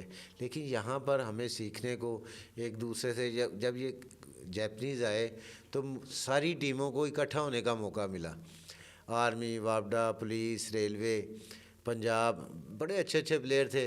तो ये पहला मौका था जहाँ पर हम इकट्ठे होकर ट्रेनिंग कर रहे थे। एक पाकिस्तान लेवल पर कैंप लगा हुआ था, वहाँ पर हमें एक दूसरे को समझने का मौका मिला, एक दूसरे की ट्रेनिंग देखने का मौका मिला। वो हमारे लिए बड़े खुशगवार लम्हात थे। नवीद महमूद साहब से जो है ना वो अट्रैक्शन जो है हमारा, वहाँ पर उनके साथ ट्रेनिंग करने का मौका मिला। उनका जो स्टाइल था ट्रेनिंग कराने का वो बड़ा ज़बरदस्त था। तो वो तकरीबन हमारे यहाँ पर जितने भी थे ट्रेनिंग करने वाले प्लेयर्स, उन सब के उस्ताद थे, हमारे लिए मोहतरम है। अभी भी जब मिलते हैं तो बड़े जो है ना एहतराम से हम उनका जो है वो खैर मुकद्दम करते हैं। अच्छा अमीर साहब, ये जूडो से फिर जिस्सो में कैसे आए, और जूडो और जुजित्सो का ज़रा फ़र्क हमारे व्यूअर को बताएं, क्या आपने महसूस किया, और जिस्सो में और जूडो में क्या फ़र्क होता है, ये ज़रा काइंडली बताएं। इसमें जो है ना वो बेसिकली तो आपको मैं बताऊंगा कि जब आपको बताया कि ये जापान से ट्रेनिंग करके आया तो अल्लाह ताला ने फतवात का सिलसिला शुरू कर दिया। तो सिलसिला मेरा चल रहा था 97 तक। मेरी प्लेइंग एरिया जो है ना वो बहुत शार्ट रहा, लेकिन ये अल्लाह का करम रहा कि जो भी जिस नेशनल में भी हिस्सा लिया, जिस कंपटीशन में भी हिस्सा लिया, अल्लाह ताला ने विक्ट्री स्टैंड पे खड़ा किया, मेडल्स अल्लाह ताला ने अता किए। लेकिन हमारा ये था कि शायद साहब जो है वो हमारे पुलिस टीम के कोच थे, वो तालीम हासिल करके जो है ना उनको वापस जाना पड़ा। वापस जाने की वजह से मुझे जो लॉस ये हुआ कि मुझे फिर कोचिंग की तरफ आना पड़ा टीम को, क्योंकि कोचिंग करवानी थी। तो उसकी वजह से जब कोचिंग करवानी पड़ी तो फिर मेरी अपनी गेम जो है वो उस जो है मुतासर होगी। तो फिर मैंने कोचिंग पर ज़्यादा तवज्जो दी, कोचिंग पर तवज्जो दे के टीम को स्ट्रॉन्ग किया। टीम जो है वो अपने कदमों पर खड़ी हुई, फतवात का सिलसिला हमारा चलता रहा। अल्लाह ताला ने करम किया, 2004 में मैं पाकिस्तान टीम का कोच बना। और ये हमारे जूडो टीम के आप कोच बने जी, पाकिस्तान जूडो टीम का जो है ना मुझे ये एजाज़ हासिल हुआ कि मैं और उसमें जो है ना एक एजाज़ ये भी मिला कि पाकिस्तान में पहले वुमेन की टीम नहीं थी। तो 2004 में हमने जो है ना नवीद महमूद साहब की काविशों से जो है ना हमने पाकिस्तान का कैंप लगाया, उसमें वुमेन की टीम हमने फीमेल टीम तैयार हुई पाकिस्तान की। पाकिस्तान में उसमें हमारी फिर मुख्तलिफ डिपार्टमेंट की जो है ना वो सारी वो 2 साल हमारा कैंप चला। उसमें जो है वो पुलिस की भी और वापडा की, आर्मी की, सब जो वुमेंस टीम जो है ना वो हमें ये एजाज़ हासिल है कि पुलिस के, मैं पुलिस की तरफ से मैं था पाकिस्तान टीम का कुछ, और मेरे साथ यूनुस साहब थे आर्मी के। हमने जो है ना ये स्टार्ट की, और उसमें जो है नवीद साहब हमारी सरपरस्ती कर रहे थे। तो इसमें हमने इनको लेकर चला, रेलवे स्टेडियम में हमारा कैंप लगा, वहाँ पर हमने इनको ट्रेनिंग स्टार्ट की। 2005 में पाकिस्तान टीम को जो है वो लेकर मैं ईरान गया, मेन टीम को, वहाँ पर कंपटीशन जो है उनको लड़ा के जब मैं वापस आया तो फिर हमारे साथ जो है वो खलील अहमद ख़ान साहब जो है जूडो में ही, उनसे हमारा जो है एक तल्लुक़ था, हमारे सीनियर्स थे, ट्रेनिंग जो है ना उनके साथ हम करते रहे। ये फिर बाहर चले गए, बाहर से जब वापस आए तो जुजित्सु को जो है ना इन्होंने मुतारफ़ कराया पाकिस्तान में, क्योंकि हमारा इनके साथ एक तल्लुक़ था, जो है मेरे उस्तादों में शामिल थे। तो फिर हम जो है ना इनकी टीम का हिस्सा बन गए। तो जुजित्सु में जो है ना फिर हमने जूडो और जुजित्सु को साथ साथ लेके चले। इसमें थोड़ा सा मैं ये बताना चाहूँगा कि जिस तरह रेसलिंग में और जूडो में हमने फ़र्क बताया है कि उसमें जो है ना वो टेक्निकली तौर पर चीज़ें जो है ना वो साथ शामिल होती हैं, तो जूडो हम करते हैं। इसी तरह जुजित्सु में जो है और जूडो में थोड़ा सा फ़र्क जो है ना वो मैं अपने सामने इनको बताना चाहूँगा कि जूडो जो है उसमें जो है अपर टेक्निक्स, उसके बाद निवाज़ा, इसमें जो है इजाफ़ा ये होता है जुजित्सु में कि फ़र्स्ट पार्ट इसका जो है वो कराटे का चलता है, किक पंच। इसमें जो है ना वो जब स्टार्ट होती है कंपटीशन की, जो फाइट स्टार्ट होती है तो फिर हम इसमें कराटे से स्टार्ट करते हैं, जिसमें पंच और किक वगैरह जो है ना वो स्टार्ट होती हैं। पंच किक लगाने के बाद फिर जब एक खिलाड़ी जो है दूसरे को ग्रिप कर लेता है तो फिर जूडो का पार्ट स्टार्ट हो जाता है। उसमें फिर ये रूल्स है कि जब किसी को कोई ग्रिप कर ले तो फिर किक पंच नहीं मारना, अगर कोई किक पंच मारेगा तो उसको फॉल दिया जाएगा। फिर जूडो स्टार्ट हो जाती है, अपर टेक्निक से कोई थ्रो करके किसी को नीचे गिराया है तो नीवाज़ा नीचे जो है ना वो स्टार्ट हो जाता है। ग्राउंड फाइट में जो है ना वो वहाँ पर जो है अगर वो साइगोमी लगा लेता है, जूडो में तो ये होता है कि साइगोमी लगाई और अगर वो पूरा टाइम हो गया 20 सेकंड तो उसके बाद वो विन हो गया। लेकिन इसमें ऐसा नहीं होता, इसमें 3 मिनट फाइट होती है, पॉइंट मिल जाते हैं आपको। साइगोमी लगाई, साइगोमी का टाइम पूरा हो गया तो उसमें पॉइंट आपको खिलाड़ी को मिल गए, लेकिन फिर वो माथे करके खड़े हो गए, फिर दोबारा से इसी तरह कराटे का पार्ट स्टार्ट हुआ, फिर जूडो, फिर निवाज़ा। इस तरीके से ये फ़ाइट चलती है, 3 मिनट पूरे चलती रहती है। इसमें जो है वो अगर सनबोन इसको कहते हैं कि तीनों में अगर इपोन ले लेता है खिलाड़ी, फुल पॉइंट ले लेता है तीनों में, कराटे में भी फर्स्ट पार्ट में, सेकंड पार्ट जूडो में भी, थर्ड पार्ट जो है वो जो है साइगो में भी, तो वो 3 मिनट से पहले जीत जाता है। सनबोन उसको कहते हैं, उसमें वो 3 मिनट से पहले जीता है। अगर वो 3 मिनट से पहले तीनों में वो 2 में ले लिया इपोन, एक में वज़ारी ले रहा है, ज़्यादा पॉइंट उसके होते जा रहे हैं, लेकिन इपोन नहीं ले सका तो 3 मिनट पूरे चलेगी। उसके बाद जिसके पॉइंट ज़्यादा होंगे वो जीत जाएगा। एक तो इसका पार्ट ये है जुजित्सु का। सेकंड इसका जो है वो कंपटीशन होता है जिसको हम निवाज़ा कहते हैं। निवाज़ा में इस ग्राउंड टेक्निक्स जो है होता है ये स्टैंडिंग, लेकिन इसका नाम निवाज़ा है। जी हाँ, स्टार्ट स्टैंडिंग से होती है, लेकिन उसके बाद ग्राउंड पर जो टेक्निक्स जो है ना टेक्निक्स इसमें ज़्यादा निवाज़ा होता है, जिसमें चॉक्स लॉक्स इसमें बहुत ज़्यादा जो है ना डेंजरस किस्म की जो है चीज़ें हैं वो इसमें बहुत ज़्यादा है जी। तो वो जो है ना इसमें फिर एक नोगी है कि बगैर यूनिफॉर्म के आपने जो है ना वो शर्ट और ट्राउज़र नीचे पहना होता है, उसमें निकर पहनी होती है, तो उसमें उसको नोगी हम कहते हैं, और एक यूनिफॉर्म पहन के होती है। दोनों स्टाइल में वो निवाज़ा जो है चलता है। और एक इसका तीसरा पार्ट है जिसको हम 2 शो कहते हैं। 2 शो में 2 प्लेयर एक ही टीम के होते हैं जिन्होंने सेट फाइट की होती है, टेक्निक्स होती हैं मुख्तलिफ, वो उन्होंने जो ABCD जो है ना सीरीज, जैसे कराटे में काता होता है, ये एक डिस्प्ले होता है ना, ये डिस्प्ले होता है। लेकिन इसमें एक फ़र्क ये होता है कि इसमें जो है ना वो जज ने हर सीरीज़ में से 3 टेक्निक्स पूछनी होती हैं। 5 टेक्निक्स आपने याद की हुई हैं, 5 में से वो 3 कोई सी भी पूछ सकता है। तो आपको याद होनी चाहिए, जो जिसको सही याद होगी उसको पॉइंट मिलेंगे, जितना अच्छे तरीके से वो करेगा वो पॉइंट मिलेंगे। इसी तरह दूसरी टीम भी करेगी, जिसके पॉइंट ज़्यादा होंगे वो जीतेगा। इस तरीके से ये इसके तीन जुजित्सो का ये मैं वाज़ह करना ज़रूरी समझता था कि जुजित्सो में 3 तरह के कंपटीशन है। एक फाइटिंग सिस्टम हम कहते हैं, दूसरे को निवाज़ा कहते हैं, और तीसरा जो है 2 और शो होता है। ये जो है जूडो और जुजित्सो में इसका फ़र्क है। मैं ये चाहूँगा कि आप जुजित्सो की भी ऑर्गेनाइजेशन में हैं, जूडो की भी ऑर्गेनाइजेशन में हैं, जूडो में ज़्यादा पाकिस्तान ने अचीवमेंट हासिल की या जुजित्सो में ज़्यादा अचीवमेंट हासिल की? क्योंकि मेरी मालूमात के मुताबिक कि जुजित्सो ने काफ़ी इंटरनेशनल मेडल जीते हैं। जी बिल्कुल ऐसे ही है। 2010 तक जो है ना मैं जूडो और जुजित्सो को साथ लेके चलता रहा, और माशाल्लाह हमारे जूडो में भी जब हम इसमें पुलिस को अपना जो है ट्रेनिंग करवा रहे थे पाकिस्तान टीम को, हमारे साउथ एशिया में जो है ना बड़ी अच्छी पोजीशंस आई। लेकिन जब जूडो में हम जुजित्सो में हमारे पास इसका जो है ना वो 2006 में खलील साहब के साथ जो है ना हमें तुर्कमेनिस्तान जो है वो अलमाती में कज़ाकिस्तान जो है वो जाना पड़ा। वहाँ पर जो है वो एशियन चैम्पियन थी, सबसे पहले हम एशिया के चैम्पियन बने। एशियन चैम्पियन बने हम? Asian champion. कौन से साल की बात है? 2006 में जुजित्सो में। जुजित्सो में ये हमारे लिए बहुत बड़ा एजाज़ था, हमारी टीम को जो है ना वो इस विक्ट्री जहाँ जापान और ईरान जैसे बड़े ऐसे ही पावरफुल मुल्क मौजूद थे, वहाँ हम एशियन पर जो है चैम्पियन। ना एशियन चैम्पियन बने। ये हमारे लिए बड़ा मोटिवेट था। उसने जो है ना हमें बहुत ज़्यादा इसमें वो प्लेयर्स को भी बड़ी खुशी हुई, हमारे जो ऑफिशियल थे वो भी बड़े खुश हुए कि अल्लाह ताला ने हमें ये कामयाबी दी है। वहाँ से हमारा सिलसिला कामयाबियों का स्टार्ट हुआ। फिर हम जो है वो कामयाबियाँ हासिल करते हुए यहाँ तक हो गया कि 2014 में जो है हम मुसलसल जो है वो एशियन चैम्पियन रहे। जैसे जैसे ये एशियन चैम्पियनशिप होती रही, हमारा जो है पाकिस्तान इसमें चैम्पियन रहा। 2014 में निवाज़ा जो है सिस्टम, इसमें जो है वो जुजित्सो में शामिल हुआ। हम 2014 में सबसे पहले जो है वो टीम को लेकर थाईलैंड गए। वहाँ पर थाईलैंड में कंपटीशन हुआ, अल्हम्दुलिल्लाह वहाँ पर भी जो है वो चैम्पियन तो ना हम बन सके, लेकिन बहुत सारे वेटों में चैम्पियन बने। काफ़ी कैटेगरीज में मेडल जीते। कैटेगरी हमारी में फीमेल मेडल भी वहाँ पर विन हुई। फीमेल भी विन हुई। उसमें जो है ना वो पहले तो दो जो हमारा निवाज़ा सिस्टम था उसमें हमारा एक अहमद जो है वो खिलाड़ी था, वो गोल्ड हुआ।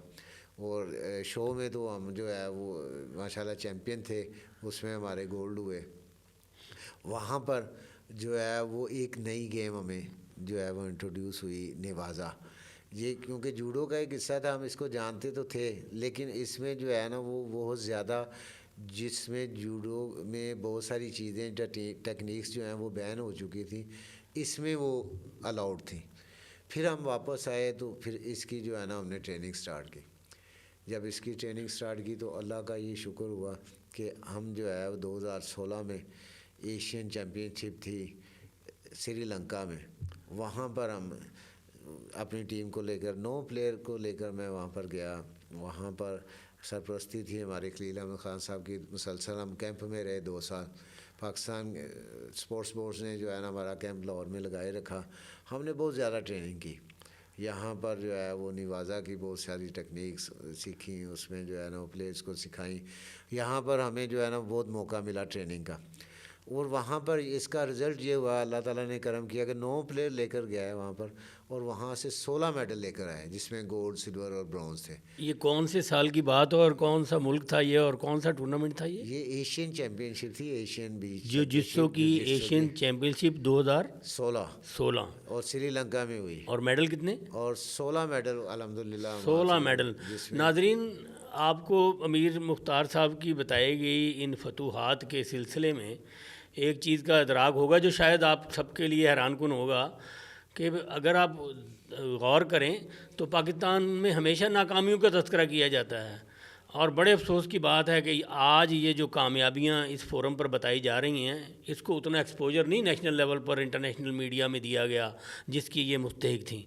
और अगर आप पिछले 10 सालों में पाकिस्तान की मेडल ट्रॉली देखें इंटरनेशनल लेवल पर, तो सबसे ज़्यादा मेडल जो आए हैं वो मार्शल आर्ट्स में आए हैं, वो आए हैं कराटे में, वो आए हैं जूडो में, वो आए हैं जुजित्सो में। लेकिन उनके खिलाड़ियों को वो रिकॉग्निशन नहीं मिली जो कि क्रिकेट के खिलाड़ी या किसी और खिलाड़ियों को मिलती हैं। तो ये हमारे मुल्क का एक सानिया है। हमें चाहिए कि हम उन खिलाड़ियों को जो पाकिस्तान के लिए इंटरनेशनल मेडल लेकर आते हैं, उनको भी नदीम अरशद की तरह, उनको भी वसीम अकरम की तरह, उनको भी क्रिकेटर्स की तरह वो एक्सपोजर और वो वक़ार और वो इज़्ज़त और वो तकरीम दें जिसके वो मुस्तहिक हैं। तो अमीर मुख्तार साहब, जब आपने खिलाड़ी और कोच की हैसियत तो फिर रेफरिंग में आए, अपनी रेफरिंग में की गई जो आपकी खिदमात हैं उसके बारे में बताएं कुछ। इस रेफरिंग के बारे में बताने से पहले मैं थोड़ा सा आपको जो है ना वो कोचिंग के बारे में जो है ना वो बताना चाहूँगा, ताकि मेरे जो सामीन हैं, सुनने वाले, उनको भी, जो प्लेयर्स हैं, उनके लिए जो है ना वो कुछ मशवरे राह बन सके। जब हम खेलते थे तो उस वक़्त हमें ये था कि हमने जब वेट कम करना होता था तो हमें कई कई दिन भूखा रहना पड़ता था। तो यही चीज़ हमने देखी थी, सीखी थी कि भूखे रहो, सिलसिला ट्रेनिंग आपने करते रहना, भूखे रहना, पानी नहीं पीना, खाना नहीं खाना, सिलसिला। जब हम खुद इसमें शामिल हुए, इंटरनेशनल कोचेस से रब्ता हुआ, सिलसिला जो है ना वो नेट का दौर जो है वो ग्लोबल दुनिया को बिल्कुल उसने करीब कर दिया, तो हमें ये सीखने को मिला कि न्यूट्रिशन जो है, अगर आपने वेट भी कम करना है तो भूखे रहने की ज़रूरत नहीं है, अपनी डाइट को चेंज करें। एक प्लेयर जो है उसके लिए प्रोटीन बहुत ज़्यादा अहमियत की हामिल है, तो वो नशास्ता को अगर कम कर ले, जिसको कार्बोहाइड्रेट्स जो है कहते हैं, उसको कम कर ले और प्रोटीन्स का इस्तेमाल ज़्यादा अपने खुराक में कर ले, तो उसको फिर भूखे रहने की ज़रूरत नहीं है।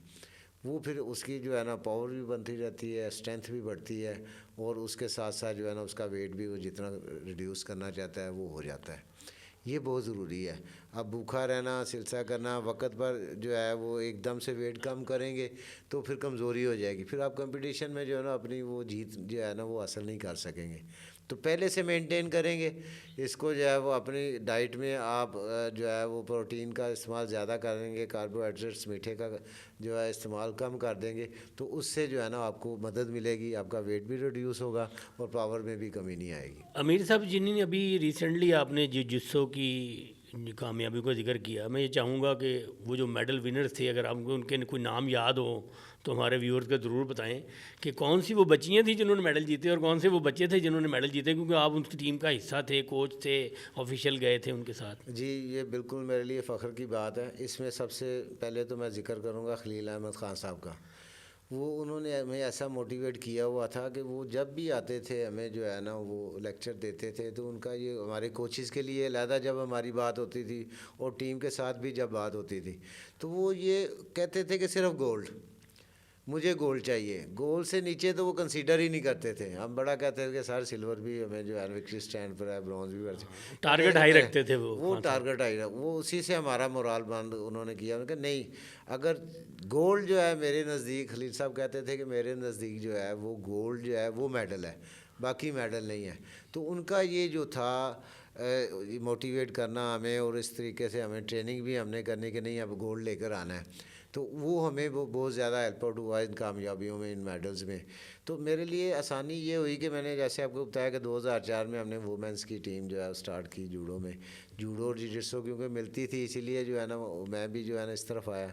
तो वो प्लेयर्स जिनका मैं जिक्र करना चाहूँगा, हमारे जो हैं वो वापडा के कुछ रेलवे में थे, फिर वापडा में आए, वो प्लेयर्स थे। उसमें जो है वो कराची के हमारे प्लेयर्स थे, उन्होंने जो है ना, जिसमें अबू हुरैरा है, अम्मार है, ये हमारे हीरो हैं पाकिस्तान के, जो वर्ल्ड में भी जो है ना वो सिल्वर मेडल उन्होंने हासिल किया। 2 शो के ये हमारे हीरो हैं। ये कॉमनवेल्थ गेम के भी विनर रहे। ये उसमें भी इन्होंने विनिंग हासिल की, और एशिया के ये चैम्पियन थे, एशियन गार्डर को, और वर्ल्ड में भी ये मैंने आपको बताया कि ये सिल्वर मेडल रहे। अमार, अबू हुरैरा, उसके साथ साथ जो है वो पाकिस्तान में जो है हमारे पंजाब के जो है इसमें शाहजेब था, हाफिज़ जो है वो था हमारा, वो बड़ा अच्छा प्लेयर था 2 शो का। उसके साथ साथ जो है वो जहांजेब था हमारा, जो है उसमें जो है लड़कियों में जो है बिनिश थी हमारी, जो है अम्बरीन थी, वापडा की तरफ से खेलती थी, मरियम थी, उमैरा थी।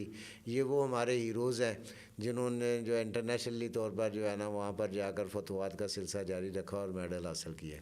अमीर साहब, ये जो आपका सफ़र गुज़रा रेसलिंग, जूडो और जिजित्सो का, इसमें जो माजी की कामयाबियां या जो हाल में हमारे पास जो टाइटल मौजूद है, इसमें कहीं हुकूमती सरपरस्ती भी शामिल थी?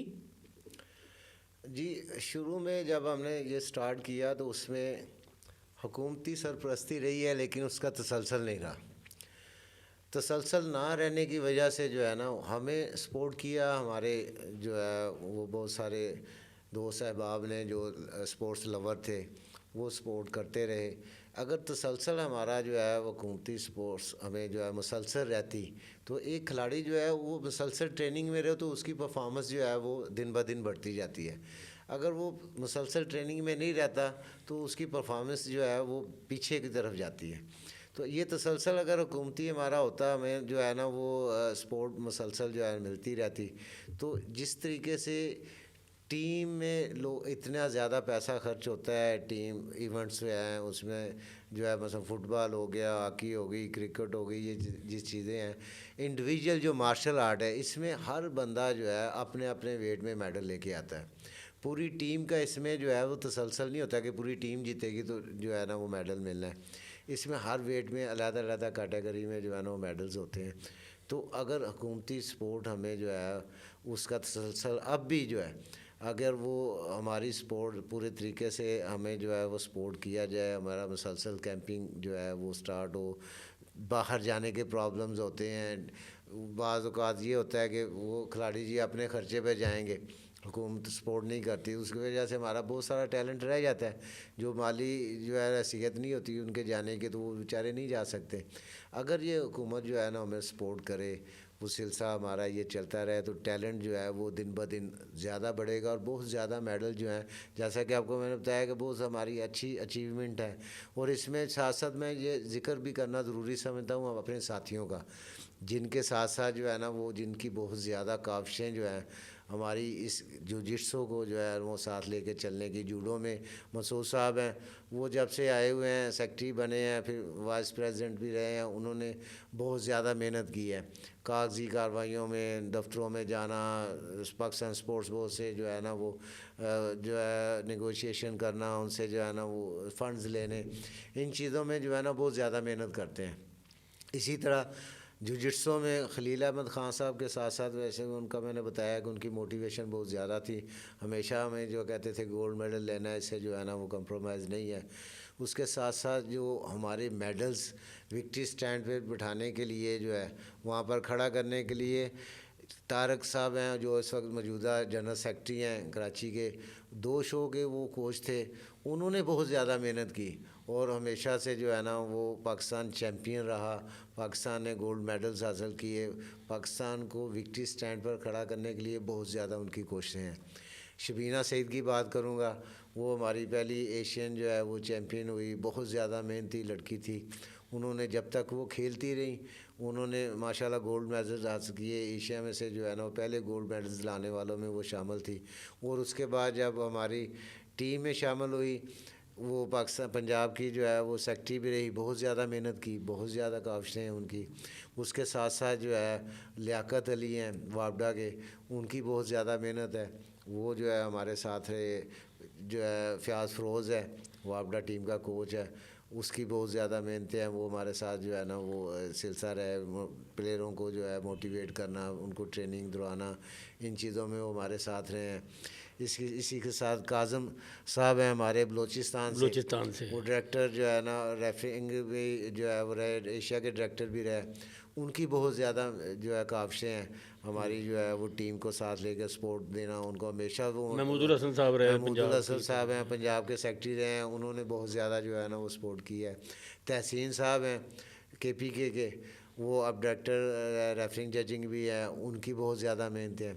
तो इस तरह ये हमारा एक टीम वर्क है, जब हम सब इकट्ठे होकर जो है ना वो मेहनत करते हैं तो अल्लाह ताला कामयाबी में देता है। ये हमारे जो है ना वो इनका ज़िक्र करना मैं ज़रूरी समझता था। अमीर साहब, प्रोग्राम के आखिर में मैं चाहूँगा कि आप जो इस वक्त मार्शल आर्ट्स में जो बच्चे बच्चियाँ ट्रेनिंग कर रहे हैं और वो चाहते हैं कि पाकिस्तान में वो नेशनल चैम्पियन बने और बैनुल-अक़वामी सतह पर पाकिस्तान की नुमाइंदगी करें, उसके लिए आप कोई पैगाम देना चाहेंगे कि वो क्या करें कि वो अपने इस ग्रीन कोट को हासिल कर सकें और इसका मान बढ़ा सकें? जी, बड़ा अच्छी बात है आपने जो है ना कि मैं पैगाम देना चाहूँगा अपने जो है न्यू प्लेयर्स को, कि अगर उन्होंने कामयाबियाँ हासिल करनी है तो फिर वो सियासत से जान छुड़ाएं। वो सिर्फ फोकस करें अपने गेम को और उसके लिए अपने सीनियर्स की इज़्ज़त करें, सीनियर से सीखें और उनकी जो है ना रिस्पेक्ट करते हुए जो अच्छी चीज़ें हैं उनसे अडॉप्ट करें और मेहनत करें, मुसलसल मेहनत करें। ये नहीं है कि कंपटीशन आया 2 महीने पहले मेहनत करने शुरू करेंगे आगे से, नहीं है। जब उनको पता है कि हमारा कंपटीशन जो है जिनको हमने बीट करना है वो सारा साल ट्रेनिंग कर रहे हैं, मुसलसल ट्रेनिंग में है, तो जब तक ये उनसे ज़्यादा मेहनत नहीं करेंगे, उनसे ज़्यादा जो है टेक्निक्स में जो है वो नहीं सीखेंगे, टेक्निक्स को अप्लाई करना, उसको सीखना, उसको जो है ना वो अच्छे तरीके से अपनी जो है फिज़िकली तौर पर स्ट्रेंथ को बढ़ाना, टेक्निकली तौर पर अपना माइंड सेट जो है ना उसको ज़्यादा ब्रॉड करना, ज़्यादा जो है ना वो उसको जिसको मैं ये कहना चाहूँगा कि जैसे मैंने पहले आपको बताया था कि चीज़ें जो है वो सीखने से खाली टेक्निक भी जो है वो कुछ नहीं कर सकती जब तक आप में पावर नहीं होगी। हमें जो है ना वो चीज़ें जब हम कंपटीशन देखते हैं तो हमें ये नज़र आ रहा होता है, हमें पाकिस्तान के और दूसरे प्लेयर्स के फ़र्क जो है वो मैं आपको बताना चाहता हूँ हमारे न्यू प्लेयर्स के लिए। आप देखें कि जो बैरून मुल्क के ख़ासकर जापान के जो प्लेयर्स हैं वो जिस टेक्निक के लिए इंटर होते हैं वो थ्रो कर जाते हैं, इतनी उनकी प्रैक्टिस होती है। तो हमें भी उस लेवल तक पहुंचने के लिए दौरान प्रैक्टिस अपनी टेक्निक को इतना ज़्यादा प्रूव करना पड़ेगा कि जब आप इंटर हो रहे हैं तो फिर उसमें कमी ना रहे, उसको हम थ्रो को मुकम्मल करें। तो उसके लिए हमें मेहनत करनी पड़ेगी। अमीर साहब, एक सवाल जो मैं पहले भूल गया आपसे करना, आपकी अपनी पसंदीदा टेक्निक्स जो है वो जूडो में कौन सी है? जी, मेरी पसंदीदा टेक्निक जो है वो मेरे सारे मुखालफिन को भी पता होता था।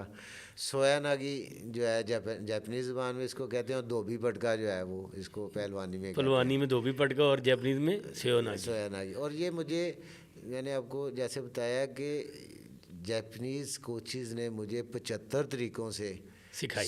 सोयाना की जो है ना वो टेक्निक लगाना सिखाई, दाएं जाते हुए, बाएं जाते हुए, आगे जाते हुए, पीछे जाते हुए, मुख्तलिफ तरीके से ग्रिप करते हुए। तो ये इतनी ज़्यादा प्रैक्टिस थी कि इसका रोज़ाना जो है ना मैं 1000 दफ़ा तो प्रैक्टिस नहीं कर सकता था, लेकिन 400-500 दफ़ा रोज़ाना 400-500 दफ़ा आप एक टेक्निक किया करते, रोज़ाना प्रैक्टिस इसकी करता था। अच्छा, इसके साथ साथ जैसे हम देख रहे हैं कि टेक्निकली एडवांस हुई हैं तमाम चीज़ें, तो क्या एक शख्स जो खिलाड़ी है वो कंपटीशन नहीं लड़ सकता इतना, लेकिन खिलाड़ी है, उसको शौक़ है, तो उसके लिए क्या एज ए रेफरी कोई अलहदा पाथ है कि वो शुरू से खेले तो सही लेकिन कैरियर इख्तियार कर ले एज ए रेफरी? क्या ये पॉसिबल है किसी के लिए? जी पॉसिबल तो है, लेकिन अगर उसने अच्छा रेफरी बनना है, उसके ज़हन में कि मैं रेफरी बनूंगा, तो उसके लिए उसको खेलना भी ज़रूरी है। उसको तमाम टेक्निक्स का पता होना चाहिए, तमाम रूल्स का पता होना चाहिए। और जो एक प्लेयर खेलने के बाद जो है टेक्निकल साइड पे आता है तो उसको फिर ज़्यादा मेहनत नहीं करनी पड़ती, क्योंकि वो सारी चीज़ें से वो गुजर कर वहाँ पर पहुँचा होता है। वैसे इंटरनेशनल रेफरी या ये जो रेफरी बनना है नेशनल लेवल पर भी, उसके लिए उसकी बेसिक टेक्निक्स में कोई मिनिमम क्वालिफिकेशन है कि वो इस ग्रेड का ब्लैक बेल्ट होगा या ये डैन इसके पास होना कंपलसरी, ऐसी कोई कंपल्शन है? जी बिल्कुल ऐसा है। जब हमारा जो है ना IGF का जो है टेस्ट होता है तो उसमें ब्लैक बेल्ट होना जो है वो बहुत ज़रूरी है। जो ब्लैक बेल्ट होगा वही रेफरी का बन सकता है। ब्लैक बेल्ट से नीचे जो है वो लेवल वो रेफरी के लिए जो है क्वालिफाइड नहीं कर अच्छा, आपके ख्याल में ये जो डोपिंग वाला सिलसिला है, जो एंटी डोपिंग पॉलिसी बनाई है या पाकिस्तान ओलंपिक जो इस पर बड़ी फोकस है इस सिलसिले में, ये क्या खेलों को मजबूत करेगी या इससे कुछ कमज़ोरी आएगी? नहीं, ये बहुत ज़्यादा मजबूत करेगी। देखें, ये बेसिकली इसका जो है डोपिंग का असल जो चीज़ है, डोपिंग जो है वो इसमें इंसान की इंसानियत की जो है ना वो भलाई है। इंसानियत का जब जीतने के लिए जो है ना आप स्टीरॉइड इस्तेमाल करते हैं तो उसकी वजह से जो उसके साइड इफ़ेक्ट हैं वो जान ले लेते हैं, वो किसी ना किसी हिस्से को डैमेज कर देते हैं या इंसान की जान लेते हैं, हार्ट अटैक या दूसरे के साथ नाइंसाफ़ी का बायस बनते हैं। वो तो सर बनते ही बनते हैं ना। अपने साथ ज़्यादती ये होती है कि वो जो है ना स्टीरॉइड इस्तेमाल करने की वजह से उसके साइड इफ़ेक्ट जो है ना वो आपको डैमेज कर देते हैं। आप लॉन्ग टर्म नहीं खेल सकते, किसी ना किसी हिस्से को डैमेज कर देंगे, हार्ट अटैक आ जाएगा। बहुत सारे वाक़यात बॉडी बिल्डिंग में, वेट लिफ्टिंग में बहुत सारे ऐसे मामला हुए हैं कि दौरान ट्रेनिंग ही उनकी डेथ हो गई है। तो ये इंसानियत के लिए बहुत बड़ा ख़तरा है डोपिंग के, इंटरनेशनली तौर पर भी और पाकिस्तान में भी जो है ना इसका बहुत ज़्यादा फोकस किया जा रहा है और खिलाड़ियों के जो है टेस्ट लिए जा रहे हैं कंपटीशन के दौरान भी। इसमें जो है ना करो जो इस्तेमाल कर रहा होता है उस पर बैन हो जाता है। और ये हम अपने प्लेयर्स को भी सख्ती से जो है ना इस चीज़ों को समझाते हैं कि आपने डोपिंग नहीं करनी। एक और चीज़, आप पहलवान भी थे, रेसलर भी थे और जूडो में भी इतने नुमायाँ रहे। लव लाइफ कैसी रही, कैसे ज़िंदगी में शरीके याद कैसी रही, और क्या कभी कोई लड़कियां तो मरती होंगी जवानी के दौर में जब एक रेसलर देखती होंगी, उसके बारे में क्या रहा? जी ये तो जो है ना वो स्टार्ट्स में ही असल में आपको जैसे मैंने स्टार्ट में बताया कि हमारा माहौल एक देहाती था। तो वालिद साहब ने जो है ना वो अभी यंगस्ट था, 18-19 साल की उम्र थी जिस जब जो है ना वो शादी हो गई। तो वो अरेंज मैरिज थी हमारी, वो ही हमारी जो है ना वो तो फिर भाभी ने हमारी ने मौका ही नहीं दिया आपको बिगड़ने का। उस हिसाब से जो है ना फिर वो ही शरीक हयात जो है वो हमारे जो है ना अभी तक भी अल्लाह का शुक्र है सिलसिला चल रहा है, वो बड़ा अच्छा चल रहा है। उसमें जो है मेरे लिए सबसे बड़ी खुशी की बात है कि बच्चे मेरे जो हैं वो माशाल्लाह इंटरनेशनल प्लेयर बन चुके हैं, नेशनल चैम्पियन हैं।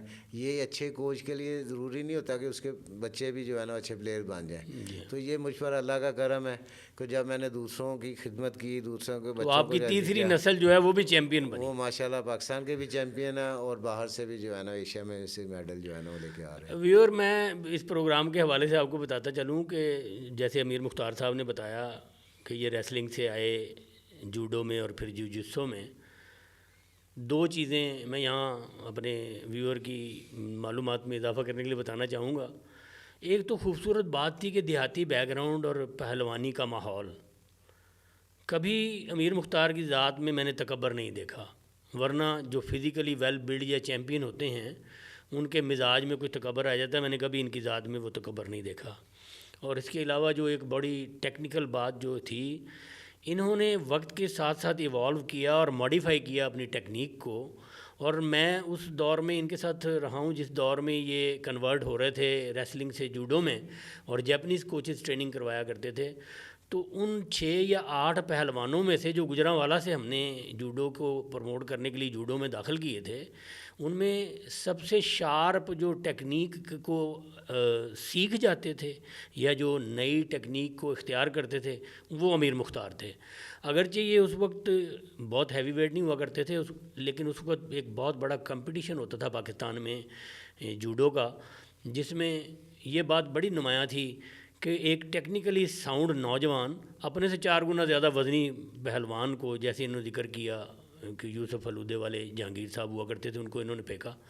तो ये जापानीज़ ट्रेनिंग के साथ इनकी अडेप्टेबिलिटी थी जिसने इनको इस काबिल बनाया। मैं बहुत शुक्रगुजार हूँ अमीर मुख्तार साहब, आपने अपना कीमती वक्त दिया हमारे इस प्रोग्राम को और आपने पाकिस्तान में इन 3 मार्शल आर्ट्स में अपनी खिदमत जो सर अंजाम दी। अल्लाह आपको सेहत तंदुरुस्ती दे और आप इसी तरह पाकिस्तान के नौजवानों को इस मुल्क का हीरो बनाते रहें और अगली जनरेशन जो है वो आपकी खिदमत को इसी तरह से याद रखेगी जिस तरह आज हमने इसका तज़किरा किया है। तो नाज़रीन, मैं शिहान मार्शल आर्ट पॉडकास्ट की तरफ से आपसे गुजारिश करूंगा कि अगर आपको हमारा ये प्रोग्राम पसंद आया हो तो इसको लाइक करें, इसको सब्सक्राइब करें हमारे चैनल को और अपने दूसरे साथियों के साथ इसको शेयर करें ताकि हम आपके लिए इस तरह के और बहुत सारे हीरोज़ पेश कर सकें जिन्होंने वतन अज़ीज़ के लिए गरां कदर खिदमत सर अंजाम दी है। हम आपको मिलेंगे अपने नेक्स्ट एपिसोड में एक नए ग्रैंड मास्टर के साथ, एक नए हीरो और एक नए शिहान के साथ।